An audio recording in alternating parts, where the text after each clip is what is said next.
আলহামদুলিল্লাহ, আল্লাহর রহমতে আমরা নোয়াখালী আর্মি ক্যাম্পে আমাদের ত্রাণগুলো হস্তান্তর করে গেলাম। ওনারা নিজ দায়িত্বে বিভিন্ন প্রক্রিয়ার মাধ্যমে ওনারা দিয়ে দিবে, পৌঁছে দেবে। যারা দুর্গম অঞ্চলে আছে, যারা অনেক না খেয়ে আছে এখনও, তাদের কাছে তারা খাবারগুলো পৌঁছে দিবে। ইনশাল্লাহ আমরা ভালো মতো এখানে এগুলা পৌঁছে দিলাম।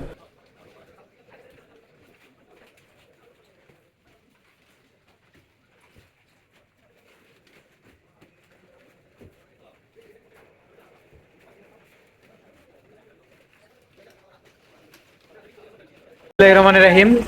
তো আমরা মানিকগঞ্জ থেকে বানুভাষী মানুষদের জন্য ত্রাণ নিয়ে আসছিলাম 500 পরিবারকে দেওয়ার জন্য। তো আমরা এই বিভিন্ন জায়গায় ঘোরাফেরা করে দেখলাম যে এই দুর্গম এলাকা যারা আছে তারা এখনো অনেক ত্রাণ পায় নাই।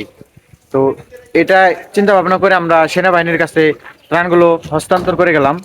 ওনারা হেলিকপ্টার বা স্পিড বোট দিয়ে পৌঁছে দেবে। তো আপনাদের সকলকে ধন্যবাদ সহযোগিতা করার জন্য। আপনাদের এই ছোট্ট সহযোগিতায় একটি পরিবারকে এই অনেক হেল্প করবে। ধন্যবাদ।